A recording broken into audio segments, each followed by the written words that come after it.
So, you finally made it. Took you long enough. I hope you're ready, because this is it. The beginning of the end. This is the Charred Conclave, a graveyard for druids, burned alive as scapegoats for the Red Death. It's a reminder of what happens when people fear what they don't understand.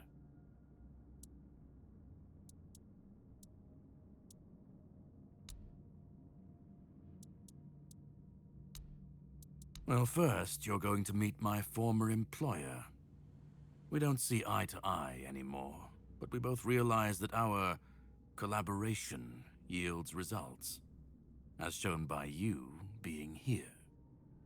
He'll try to sugarcoat the hard truths I've been telling you from the beginning, spin them differently. Never mind. Why waste time here talking about it when you're just a step from the end?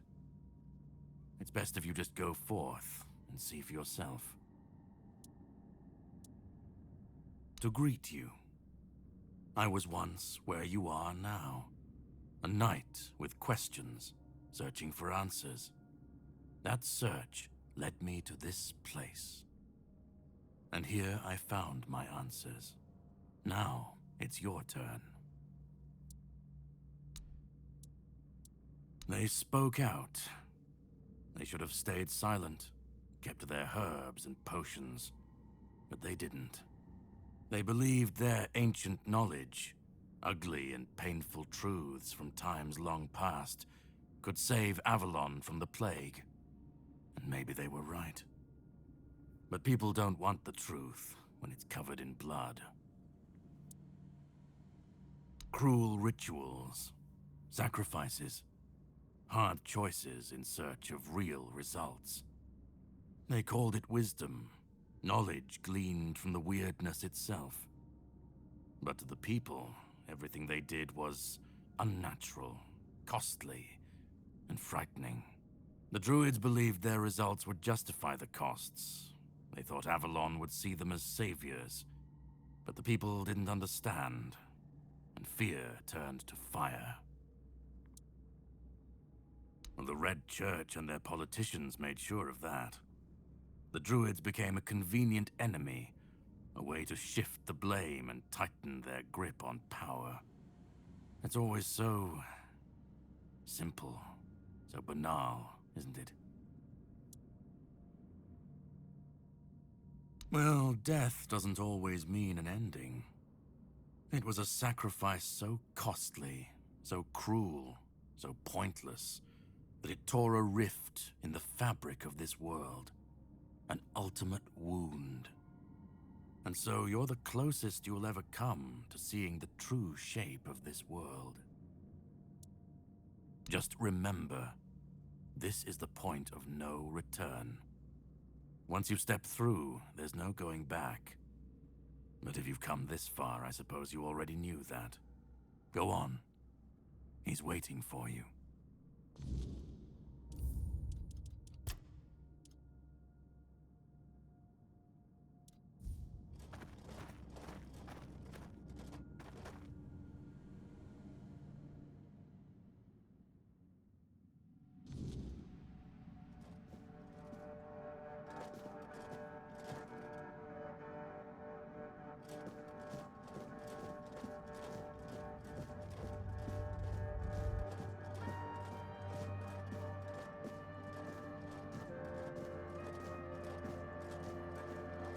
At last we meet.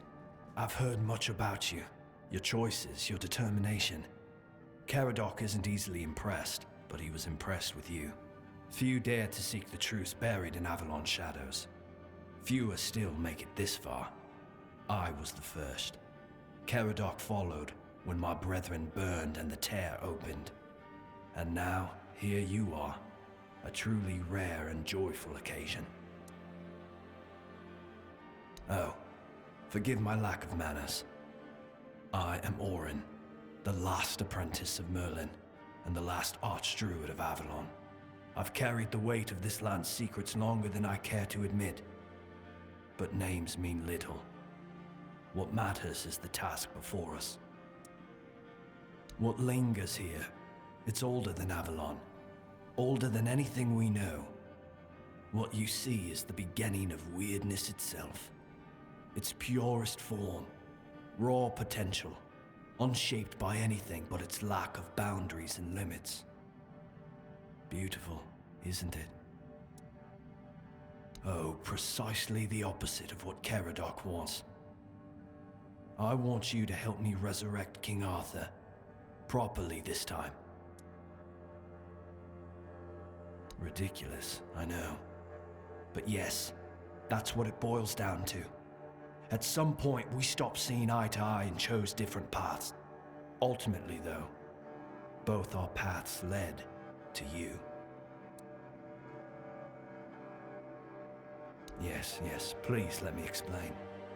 By the end of his life, Arthur became obsessed with his legacy. He left mementos, artifacts that embodied the virtues he wanted Avalon to preserve. Excalibur, a symbol of loyalty and sacrifice. The crown of Pendragon, a beacon of courage and resilience. The shield of Palamedes, wisdom and independence. But Merlin and the others didn't believe that would be enough. The memory of war and the fragility of peace was still too fresh. So they acted. When the king died, his soul wasn't allowed to move on. It was shattered, bound to those artifacts. A clever solution, but ultimately flawed. They feared losing what Arthur represented more than losing Arthur himself. They thought the king's essence would endure if bound to his relics. You can't pick and choose with a soul, but that's exactly what Merlin did. He focused on 3 parts of Arthur: his strength, wisdom, and courage. He left out 2 pieces. One, tainted by the Four Dwellers' magic, was deemed too dangerous. The other was his humanity, the most fragile part. Merlin thought compassion and doubt were weaknesses, unfit for a king. Without them, Arthur became hollow. A king with power, but no heart. That way, Avalon's greatest failure was born. I tried. And I found his humanity. It's here, bound, kept safe. But the Four Dwellers aspects was left to drift, untethered between worlds. Finding it needed more than magic. It needed someone like you. The horrors you endured on that island gave you something no one else has. You can move through the weirdness, touch it, and return whole. That's why you found the King's soul, bound it to yourself, and came back.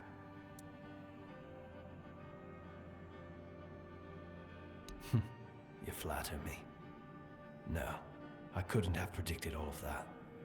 I merely nudged the Red Church in the right direction and asked Caradoc to assist where I couldn't. I can see you're still doubting me. I want to bring back our king, whole and complete. I want him to lead again and safeguard Avalon's future. Because I've seen what happens without him. Weirdness preys on the weak, and the people are too divided to stand against it alone. Arthur is their only hope. Ever they're left without him, without guidance, chaos takes hold. Division festers. You've seen it during your journeys. If things continue this way, Avalon will tear itself apart long before weirdness finishes the job.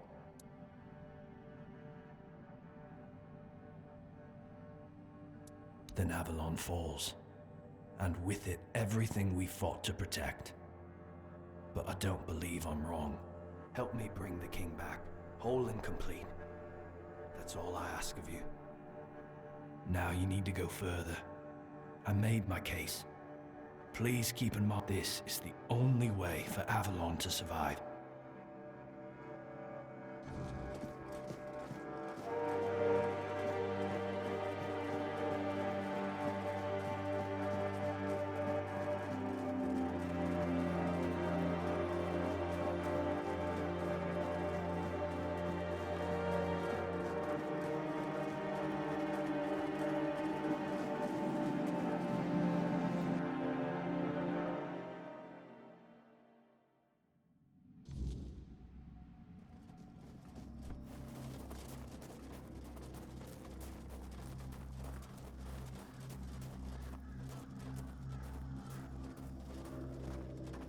I was there when it all began, when Arthur first set foot on Avalon. I was a knight in his army. We believed in him, in his dream, in his kingdom. And for a while, it was glorious. Every battle felt like a step closer to peace. Every sacrifice justified by the dream we shared. But then came the cost.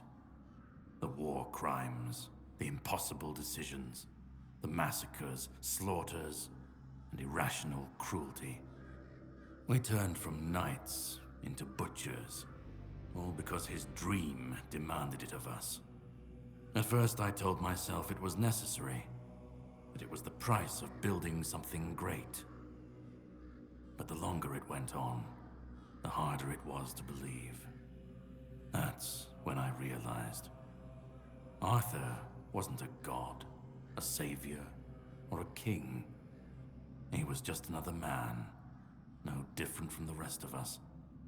And no man should have the power to demand such sacrifices. But do you understand why I want it so much?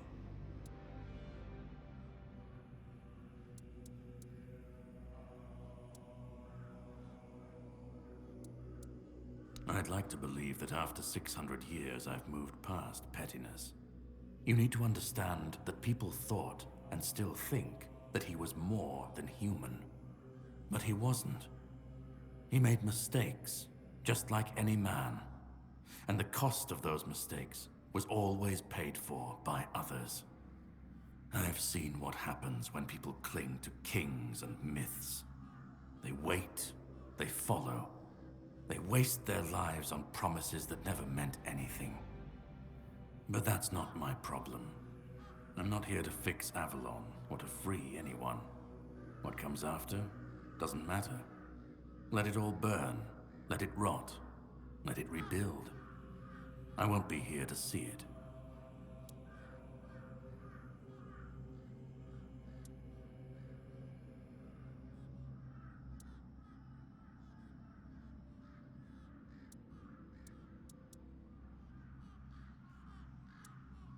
Then let it. If this world can't stand without a dead king propping it up, maybe it deserves to fall.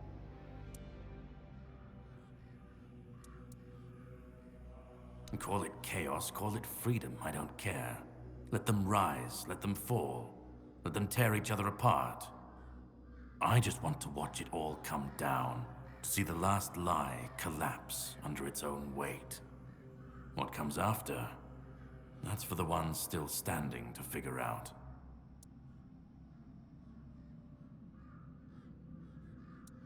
Let them stand, let them fall. It's not my concern. If the weirdness takes them, so be it. At least it won't be another king's failure. Another lie propping up a dying world. It'll just be what it is.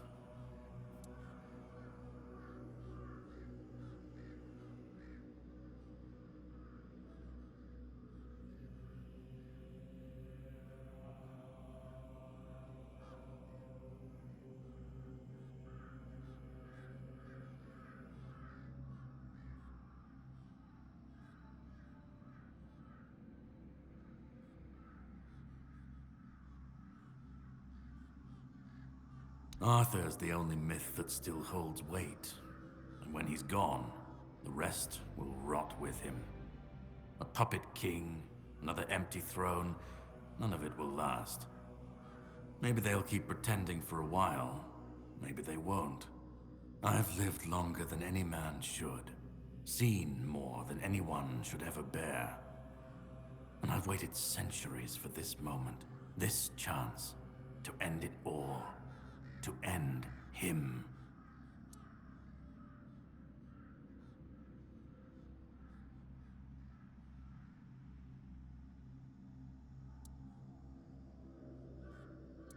Arthur isn't Avalon's hope. He's its curse. He's the chain that keeps it bound to the past, dragging it down no matter how far it tries to climb. We were fools to tamper with forces we didn't understand. Resurrecting Arthur, infusing him with powers of the weirdness. We didn't just bend the natural laws, we shattered them. Such violations of nature's order cannot go unanswered.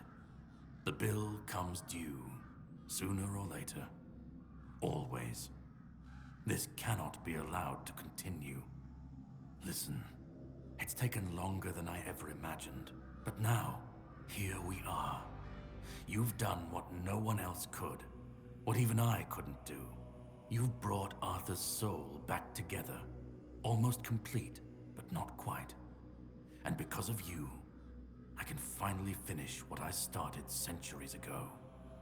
So, thank you for bringing us to this moment. You're close now. Just one more step. The last fragment of Arthur's soul is waiting for you. Complete what you came here for. And then, we'll meet again. As allies, or as enemies. That's up to you. Go. Find the last piece, and let's end this. Whatever comes next, I'll be ready. I hope you will be too.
you've come.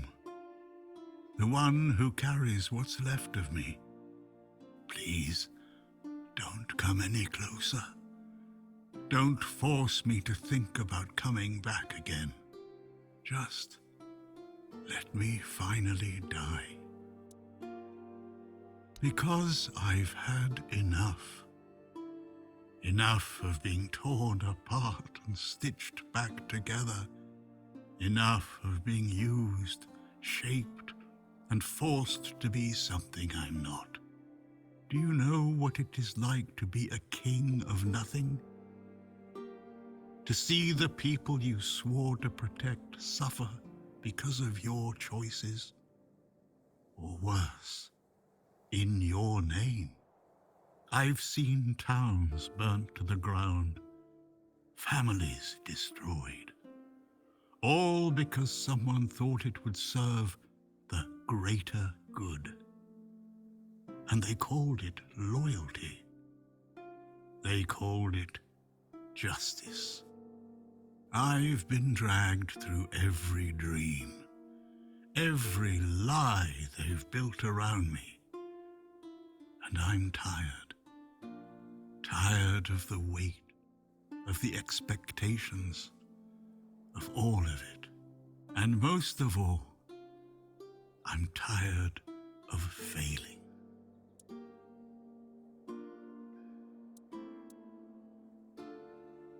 I want release. I want to stop being a tool in their endless struggle. Kill me. Destroy the last piece of me and use the energy however you wish. Take it yourself and become the new king. Give it to someone else. I don't care. Just don't let me come back again.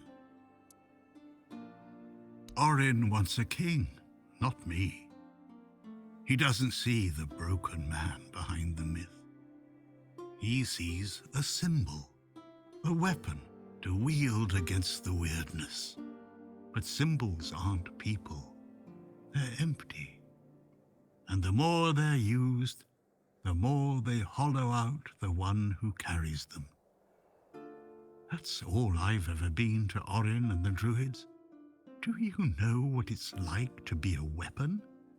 To be forged, sharpened, and thrown at every problem? He thinks ending me will free Avalon. But what then? Without an idea, a light to guide them, they'll stumble, lose their way, and turn on each other. People always seek something to follow, something to believe in. Take that away, and they'll tear each other apart trying to find it. Or worse, build something even crueler in its place. Let me die. Not as Arthur, not as the king, just as a simple, normal human being.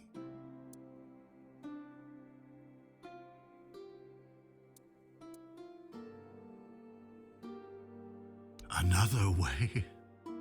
There's always another way, isn't there? Another cycle, another resurrection, another lie to keep the world spinning. But please, not for me. Not anymore. I've had enough. I don't want another chance. I want this to be over. Isn't that what you've been doing all along? Carrying what's left of him? You've already taken up the humanity I was meant to represent. Doesn't that prove Arthur doesn't need me anymore? I don't care. Do you know how freeing that is, to finally not care what happens next? Whether Orin gets his king or Caradoc gets his ruin? To not feel the burden of all my failures? To not see my memory tarnished, my plans, goals, and ambitions dragged through the mud? To not see the suffering my name causes? No more deaths in my shadow. No more kingdoms built on my bones. Do what you think is right. That's all I can tell you, because whatever you decide, it will finally be your choice, not mine, not theirs. And that's the only thing I've ever wanted. You hold the choice. I don't care who you side with, Orin, Caradoc, or no one at all.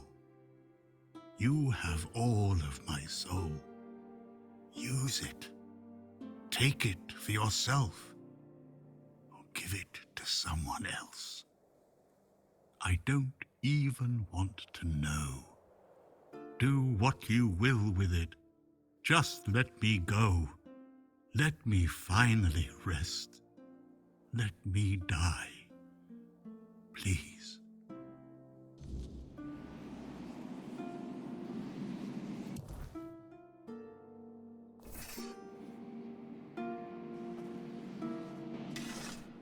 Let me.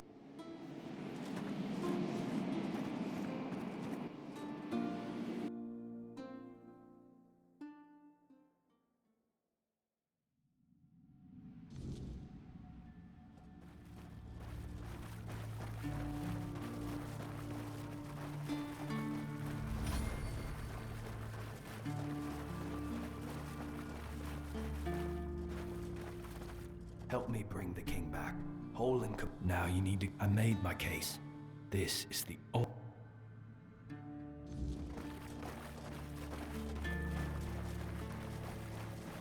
Go on. Nice to see you. Let me.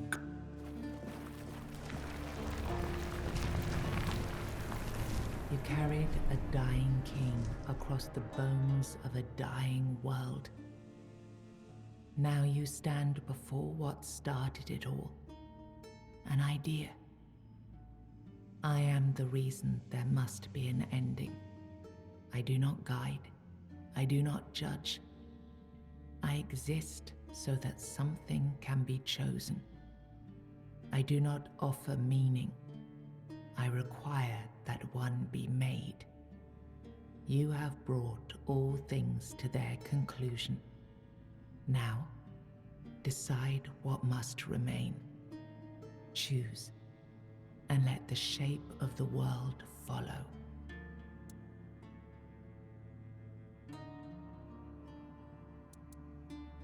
You will be seen. You will be followed. You will be blamed. You will shape the world to become its witness. You will vanish into the story you chose to restore. You will break the frame, and what follows will not remember you.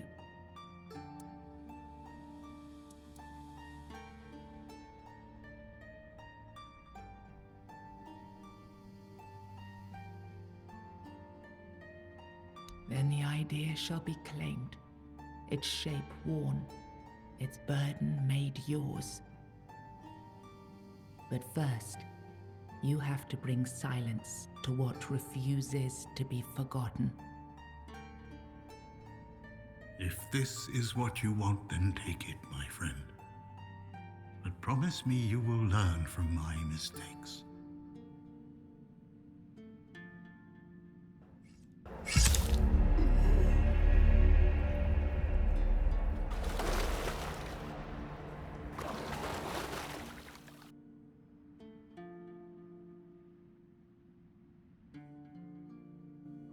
No, I won't let this happen. Not again.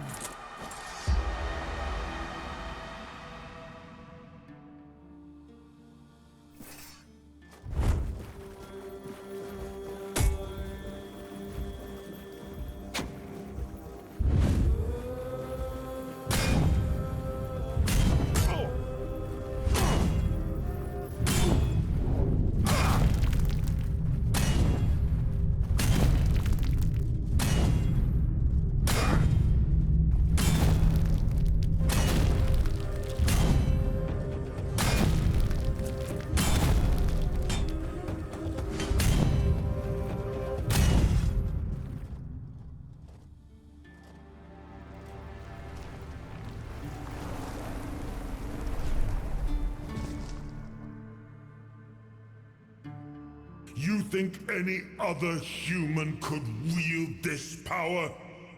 I endured 600 years of pain, of suffering, of loneliness.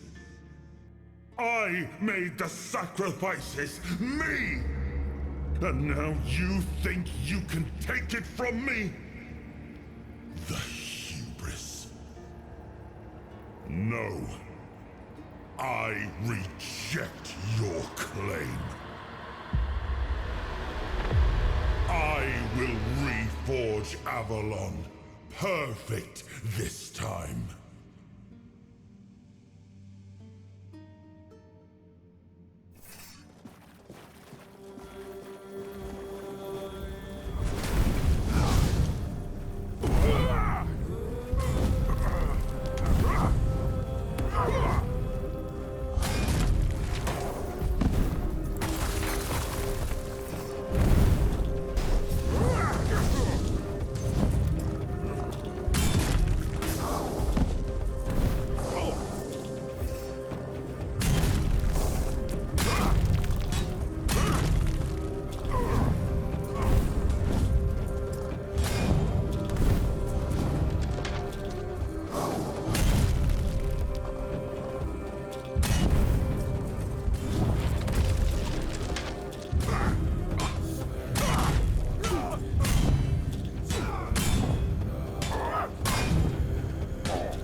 You took Arthur's power for yourself.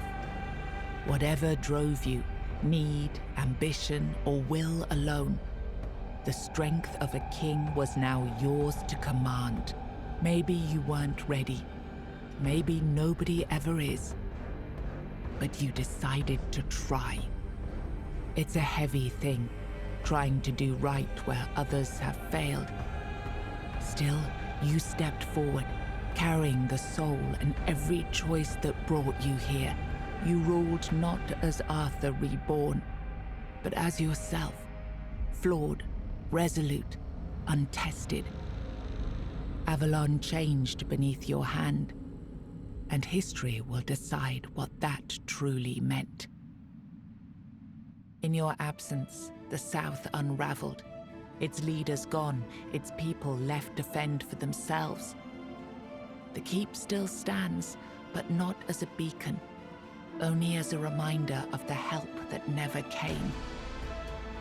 The men here stayed in Kuinact, but Yvain failed to rally the minds and hearts needed for his Grail quest. With no clear leaders and rising tension, both Kuinact and Camelot grew fragile, drifting toward division, with no one left to hold the line. You awakened the giants, only to command their end, leaving no power behind for either side to claim. Without their strength, the balance held, but the divide between Camelot and the Dal Rita remained, wide, bitter, and far from settled. Nianta left Kuinact with Yvain, and her fate remained unknown. Yet among the people she once served, tales of her devotion and courage endured, and her name was remembered with respect. Maggott chose to remain in Kuinact, and the people stayed with him. Over time, they grew to trust him and often sought his wisdom. In time, he took on an apprentice, planting the first seeds of a new druidic tradition. Eothra left Kuinact alongside Yvain, despite concerns about his age. His fate remained unknown, but the people admired him for finding purpose at the end of his life, and spoke of him with lasting respect. With Helmi as the new matron, the Volca returned to their former glory with renewed ferocity, their berserkers filled with an aggression that stirred quiet fear among the other tribes. among the united tribes of the Dal Rita, the Volca were treated with equal parts awe and mistrust, seeming to teeter closer and closer to madness.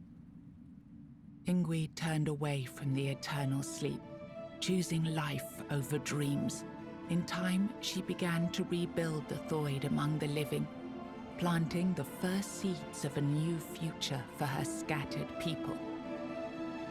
Under Stronner's leadership, the Ulfra found new strength. He rebuilt the tribe and reunited them with the rest of the Dal Rita, restoring their place among the tribes of the Forlorn Swords. With the Stagfather slain and the old bonds broken, Balaam led the Svine towards a new path. He opened the tribe to the other clans of the Dal Rita and guided them to settle in the Mather mines. You placed self at the head of the Children of Morrigan. Operating from the shadows, the Guild reshaped Avalon's politics through quiet influence and assassination, while the people lived unaware of the power that ruled them. You chose to dismantle the Children of Morrigan. There were no more crows to carry out her will, for now. Morrigan withdrew into silence, patient as ever, waiting for the day when new souls would rise to serve her again.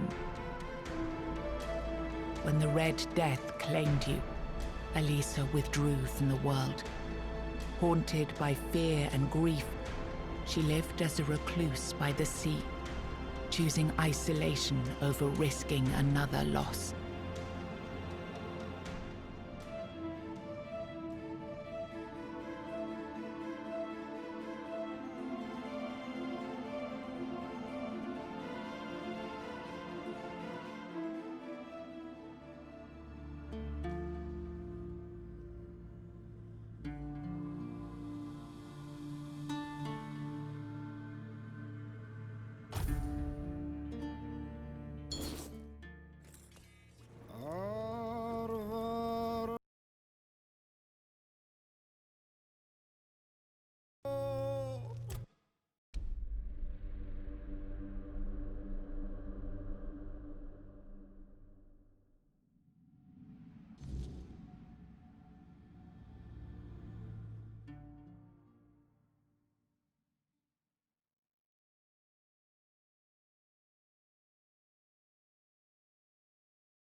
So, I hope...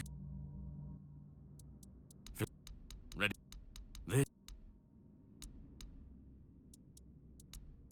Just remember, once... But go on.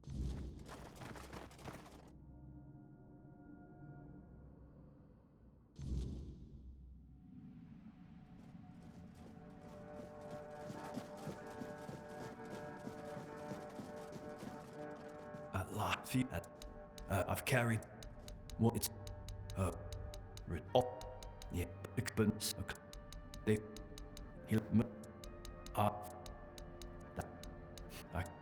I will. What? Because if they help, and they.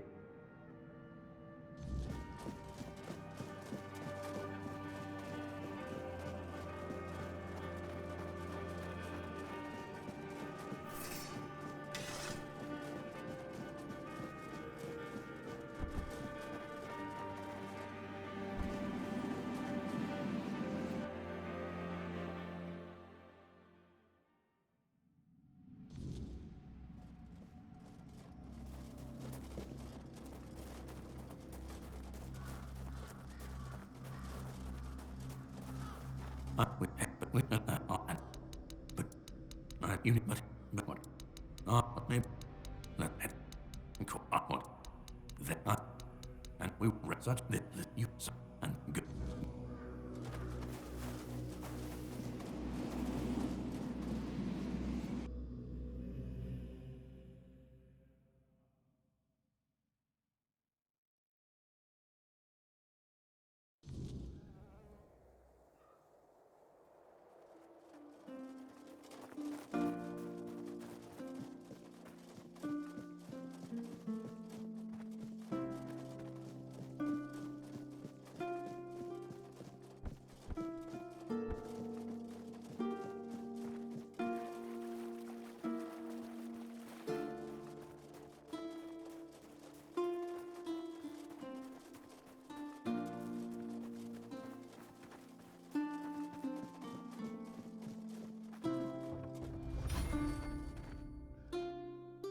You've come just because you I opposite to he I just that is done. I turn to I but do I just let me.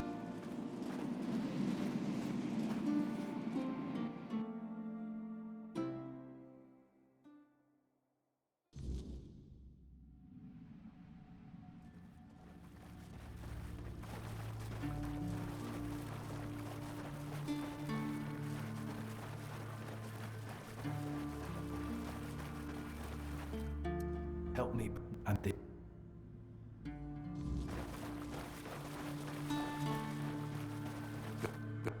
Go on.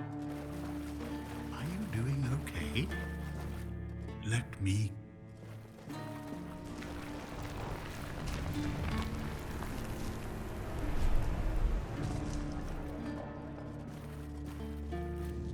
No, I do. You have now. Choose. You will.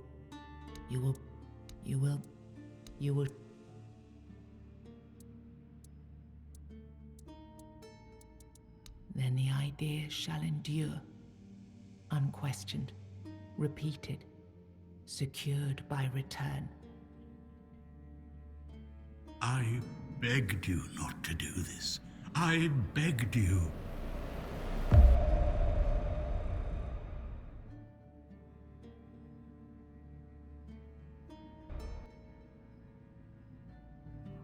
No, I won't let this happen. Not again.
Through your sacrifice, the king returned, entire, unbroken, and ready to reclaim his throne. You held faith that Avalon's fate still turned with him, that one last rising could bring balance to the broken land. Now he rules again, and the world bends to the weight of your choice, for salvation or for ruin. You gave everything to restore the king, and your journey ended with his return. Closing your eyes upon the sight of Arthur's triumph, you felt no regret, only the certainty that your final choice had been the right one. In your absence, the South unraveled, its leaders gone, its people left to fend for themselves. The keep still stands, but not as a beacon, only as a reminder of the help that never came. The men here stayed in Kuanacht, but Yvain failed to rally the minds and hearts needed for his Grail quest. With no clear leaders and rising tension, both Kuanacht and Camelot grew fragile, drifting toward division, with no one left to hold the line. You awakened the giants, only to command their end, leaving no power behind for either side to claim. Without their strength, the balance held, but the divide between Camelot and the Dal Rita remained, wide, bitter, and far from settled. Nianta left Kuanacht with Yvain, and her fate remained unknown. Yet among the people she once served, tales of her devotion and courage endured, and her name was remembered with respect. Maggot chose to remain in Kuanacht, and the people stayed with him. Over time, they grew to trust him and often sought his wisdom. In time, he took on an apprentice, planting the first seeds of a new druidic tradition. Eufre left Kuanacht alongside Yvain, despite concerns about his age.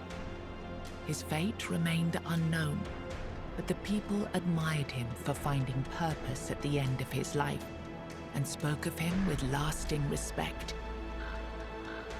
With Helmi as the new matron, the Volca returned to their former glory with renewed ferocity, their berserkers filled with an aggression that stirred quiet fear among the other tribes.